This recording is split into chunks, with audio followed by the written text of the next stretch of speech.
اللہ نے دوسرا اصول بتایا، کلو من الطیبات، حلال کھانا ہے حرام نہیں کھانا، حلال کھانا ہے حرام نہیں کھانا، حلال کمانا ہے حرام نہیں کمانا، حلال ہمیشہ تھوڑا رہے گا، حرام ہمیشہ زیادہ رہے گا۔ قل لا يستوي الخبيث والطيب ولو اعجبك كثرة الخبيث، اس آیت میں اللہ تعالیٰ اشارہ فرما رہے ہیں کہ دیکھو حلال اور حرام برابر نہیں ہے، اگرچہ حرام کی کثرت تمہیں بہت اچھی لگے گی، اس آیت میں اشارہ ہے کہ حرام زیادہ رہے گا، حلال تھوڑا رہے گا۔ امتحان ہے نا۔ ایک دفعہ چیچا وطنی میں ہمارے علاقے کے قریب ہے، ایک بزرگ سے مولانا عبداللطیف صاحب، بڑے اللہ والے تھے، ہم ان کے پاس بیٹھے ہوئے تھے، دو آدمی آ گئے، تو ایک نے آ کر، یہ کوئی 30-40 سال پرانی بات ہے لیکن مجھے یاد اس طرح رہ گئی کہ اس کا ایکشن، اس کی دعا، ان بزرگوں کا جواب وہ ایسا عجیب سا تھا کہ وہ آج تک نقشہ میرے ذہن میں فکس ہو گیا۔ ان کی داڑھی تھی چھوٹی، سر پہ ٹوپی تھی خاکی رنگ کی، اور بڑا چشمہ تھا، یوں ایسے کر کے چوڑا چشمہ تھا۔ آ کر کہنے لگے حضرت جی دعا کرو اللہ رزق حلال دے وے تے بہتا سارا دے وے، یوں ہاتھ پھیلائے، اللہ تعالیٰ رزق حلال دے وے بہتا سارا دے وے۔ انہیں بڑے پولے منہ سے کہا حلال تا تھوڑا ہی لبو، وہ ایسے انہوں نے بے ساختہ حلال تا تھوڑا ہی لبو، وہ میرے اندر راسخ ہو گئی یہ بات۔ ڈاکٹر ہو، تاجر ہو، وکیل ہو، انجینئر ہو، زمیندار ہو، کاشتکار ہو، صنعتکار ہو، حلال حرام کے مقابلے میں تھوڑا رہے گا، اور شیطان دکھاتا رہے گا دیکھو دیکھو دیکھو بڑے زبردست ہے، نہیں روکنا ہے روکنا ہے روکنا ہے روکنا ہے کہ ایک دن اللہ کے سامنے بھی کھڑے ہونا ہے۔ اگر یہ مریض کل کو قیامت کے دن زاہد کا گریبان پکڑ کے کھڑے ہو گئے، یا اللہ میری تو 5 روپے کی دوائی سے بھی کام چل سکتا تھا، اس نے 100 روپے کی گولی لے کر دی، تو پوچھ اس سے، تو کیا جواب دو گے اس نے؟ اگرچہ یہ ایسا نہیں کرتا مجھے پتا ہے، اس لیے میں نے اس کا نام لیا ہے، یہ ماشاءاللہ درویش ڈاکٹر ہے۔ تو کیا جواب دے گا وہ؟ تو دوسری بتائی کلو من الطیبات، حلال کھانا ہے حرام نہیں کھانا۔ پھر تیسرا کھانے کا اصول بتایا، کلو واشربوا ولا تسرفوا، کھاؤ بھی صحیح پیو بھی صحیح، پر پیٹ بھر کے نہ کھانا ورنہ بیماریوں کا شکار ہوتے رہو۔ تو وہ نا کھانا گوشت، روٹی، چاول، سویٹ ڈش، اوپر کوکا، اوپر کوک، اوپر پیپسی، اوپر 7 اپ، تو بھائی پھیر دی تو کم از کم اب ڈاکٹر تو اچھا نمونہ پیش کرو۔ جب ڈاکٹر ہی 3 لیٹر دے پیپسی پیندا پہ ہوئے تو بیچارے مریض کو کیا پتا چلے گا؟ تو پہلا اصول بتایا ہے انسان اچھا کامل نمونہ کب بنتا ہے؟ صحت اچھی۔ صحت اچھی کیسے ہوتی ہے؟ غذا صحیح، غذا۔ زیتون کڑوا ہوتا ہے، انجیر میٹھی ہوتی ہے، تو ایک بدو نے یہ آیت سنی، کہنے لگا یار یہ اللہ تعالیٰ قسم اٹھا رہا ہے، انجیر کی قسم، زیتون کی قسم، یہ کوئی بڑی مزدار چیزیں ہوں گی میں کھاتا ہوں۔ تو اس نے انجیر کھائی، انجیر تو واقعی مزدار ہوتی ہے، کہنے لگا بھائی واقعی اللہ نے صحیح قسم اٹھائی ہے۔ پھر زیتون کھایا، زیتون کڑوا ہوتا ہے، تو کہنے لگا لگتا ہے اللہ تعالیٰ نے چکھے بغیر ہی قسم اٹھا دی اس کی۔ والتین والزیتون۔ تو میں آپ سب سے، بچوں سے، بچیوں سے، ڈاکٹروں سے کہتا ہوں اپنی غذاؤں کو، بیکری سے باہر آؤ، بیکریوں سے نکلو، بسکٹوں سے، پیسٹریوں سے، کیک سے، سموسے، پکوڑے، اپنے نبی کا چارٹ پڑھو، میرے نبی کیسے کھاتے تھے، کیا کھاتے تھے، کم از کم اس سے راستہ مل جائے گا۔ وہ غذائیں تو ہم نہیں کھا سکتے لیکن کم از کم ہمیں راستہ تو ملے گا۔ کبھی آپ نے بھنا ہوا گوشت زندگی بھر نہیں کھایا، بھنا ہوا گوشت ہماری کڑھائیوں سے سارا بازار بھرا پڑا ہے، زندگی بھر بھنا ہوا گوشت نہیں کھایا، اور گوشت کھایا تو صرف گوشت ہی کھایا، اور آپ کو گوشت میں بکرے کی دستی پسند تھی، اگلا حصہ گردن کا گوشت پسند تھا، دستی کا گوشت پسند تھا۔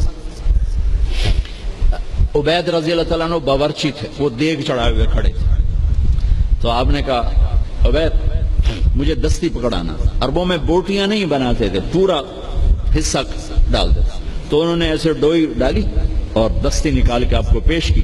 آپ نے دونوں ہاتھوں سے پکڑ کر ساری کو ایسے نوچ نوچ کے کھایا، یوں پھینک دی. کہا عبید دستی پکڑانا، یہ نیچے پھینک دی. عبید دستی پکڑانا. تو اس نے پھر آپ کو یوں پیش کی، آپ نے دونوں ہاتھوں سے یوں نوچ کے اسے کھایا، پھر یوں پھینک کر کہا عبید دستی پکڑانا. وہ کہنے لگے یا رسول اللہ اب بکرے میں تو دو ہی ہوتی ہیں. اگر تیرا بھلا ہو جائے، اگر تو میرے کہنے پہ ڈوئی ڈال دیتا تو جب تک میں کہتا رہتا اللہ میرے لیے نکال کے مجھے کھلاتا رہتا. تیری بے یقینی نے کام خراب کر دیا. اب باہر نکلے، صحابہ بیٹھے تھے. آپ نے کہا کیوں بیٹھے ہو؟ کہا جی بھوک نے ستایا ہے، باہر آ گئے، سردیوں کا زمانہ. تو آپ نے حضرت علی سے فرمایا علی جاؤ یہ کھجور سے کہو اللہ کا رسول کہتا ہے ہمیں تازہ کھجوریں دو. اگر حضرت علی بھی عبید کی طرح کہہ دیتے کہ جی یا رسول اللہ کھجوریں تو سردیوں میں کوئی نہیں ہوتی، تو پھر وہیں اللہ کی مدد رک جاتی. تو علی کا مقام تو عبید سے بہت اوپر تھا. وہ ایک دم اٹھے، کہنے لگے اللہ کا رسول کہہ رہا ہے ہمیں تازہ کھجوریں چاہیے. تو شدید سردی میں درختوں کھجور کے پتوں سے تازہ ٹپ ٹپ ٹپ کھجوریں اتنی گری کہ پوری چادر بھر گئی. تو آپ نے چادر اٹھا کے کھلاؤ بھائی کھاؤ بھائی. آپ نے سب کو کھلایا. تو آپ کو گوشت میں دستی پسند تھی، لیکن آپ گوشت کھاتے تھے ساتھ اور کوئی چیز نہیں کھاتے. تو ایک آپ سے یہ کہ ایک مسلمان کے ذمہ ہے اپنی صحت کی حفاظت کرے کہ اس سے کام لینا ہے، دنیا کا بھی، دین کا بھی، خدمت کا بھی. آپ سب سے کہتا ہوں طب نبوی پڑھو. یہ ظاہر سے بھی کہتا ہوں، آپ سے بھی کہتا ہوں. طب نبوی پر 2 کتابیں ترجمہ ہو چکی ہیں. طب نبوی کا عنوان ہے، اس سے آپ کو بہت رہبری ملے گی. چونکہ آپ کے ہاں غذائی چارٹ اور چیزوں کے اثرات وہ آپ کے ہاں یہ علم نہیں ہے، لیکن میرے نبی نے یہ علم دیا ہے اور آپ نے غذا کا چارٹ دیا ہے. علامہ ذہبی نے جو طب نبوی لکھی ہے اس میں ایک چارٹ ہے کہ کس چیز کو کس کے ساتھ نہیں کھانا چاہیے. مثلا ہمارے نبی جب روٹی کھاتے تھے دودھ نہیں پیتے تھے، جب گوشت کھاتے تھے دودھ نہیں پیتے تھے، جب دودھ پیتے تھے تو گوشت نہیں کھاتے تھے، جب دودھ پیتے تھے تو روٹی نہیں کھاتے تھے، جب دودھ پیتے تھے مچھلی نہیں کھاتے تھے. 2 سالن اکٹھے نہیں کھاتے تھے، 2 سالن کبھی زندگی بھر نہیں کھائے، ہمیشہ مفرد غذا کھائی. سوری زندگی چھنا ہوا آٹا نہیں کھایا. اور ابھی تمہارے ڈاکٹروں نے میرے سامنے ساری بیکری رکھی، جو چھنے کا بھی سردار، میدے کا میدا. ان کو تو خود نہیں پتا کیا کھانا ہے کیا نہیں کھانا، تو یہ مریضوں کو کیا بتائیں. سوری زندگی میرے نبی نے چھنا ہوا آٹا نہیں کھایا. اللہ اکبر. ساری زندگی فائبر سے بھرا ہوا. تو وہ کسی نے پوچھا، حضرت انس کہہ رہے تھے کہ اللہ کے نبی نے زندگی بھر چھنا ہوا آٹا نہیں کھایا.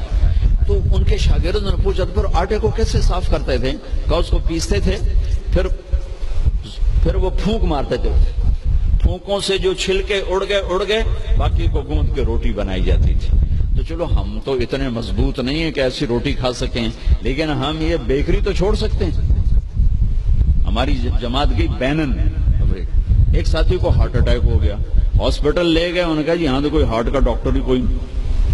کیوں کہ یہاں کسی کو ہارٹ اٹیک ہے ہی کوئی نہیں، نہ کسی کو شوگر ہے، نہ ہارٹ اٹیک ہے، نہ بلڈ پریشر ہے. میں کہا ساڈا پاکستان بھرا پہ اتنے کمانا.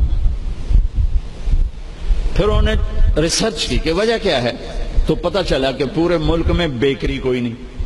جب تک بیکریاں ہیں نا آپ کے کلینک آباد رہیں گے، فکر نہ کرو، دعا کرے کرو بیکریاں چلتی رہیں. جب بیکریاں بند ہو گیا تو کلینک بند ہو جائے. پورے ملک میں بیکری کوئی نہیں، پورے ملک میں مٹھائی کی دکان کوئی نہیں، پورے ملک میں مٹھائی کی دکان کوئی نہیں. ان کا میٹھا شہد ہے، شہد کھاتے. پورے ملک میں بناسپتی گھی کوئی نہیں، یا وہ زیتون کا تیل ہے یا دیسی گھی ہے. بناسپتی آئل کوئی نہیں. سفید چینی کوئی نہیں، سفید چینی کوئی نہیں. سفید چینی تو وائٹ پوائزن کہلاتا ہے. تب اب آپ ڈاکٹروں کو بھی نہیں پتا کہ بھئی کیا کھانا ہے کیا نہیں کھانا. میرے نبی نے زندگی بھر چھنے ہوئے آٹے کی روٹی نہیں کھائی. 2 سالن نہیں جمع کی. حضرت عمر رضی اللہ عنہ کے بیٹے نے دعوت کی عبداللہ نے کھانے کی. عمر تشریف لائے, پہلا لقمہ لیا, چھوڑ دیا. کہا بیٹا میں نہیں کھاتا. کہا ابا جی کیا ہوا؟ کہا یہ 2 سالن ہے. کہا کیسے؟ ایک ہی تو ہے, گوشت بنایا, کہنے اس میں گھی ڈالا ہوا ہے. گھی الگ سالن ہے, گوشت الگ سالن ہے. اور اللہ کے نبی 2 سالن کبھی نہیں کھاتے تھے. اور اب یہ جو بوفوں میں آپ لوگ میں ڈاکٹروں کے تباہی پھر تو ایک پلیٹ ایسے لگتی جیسے اونٹ کا کوہان ہوتا, اتھے گئی ہوں گی.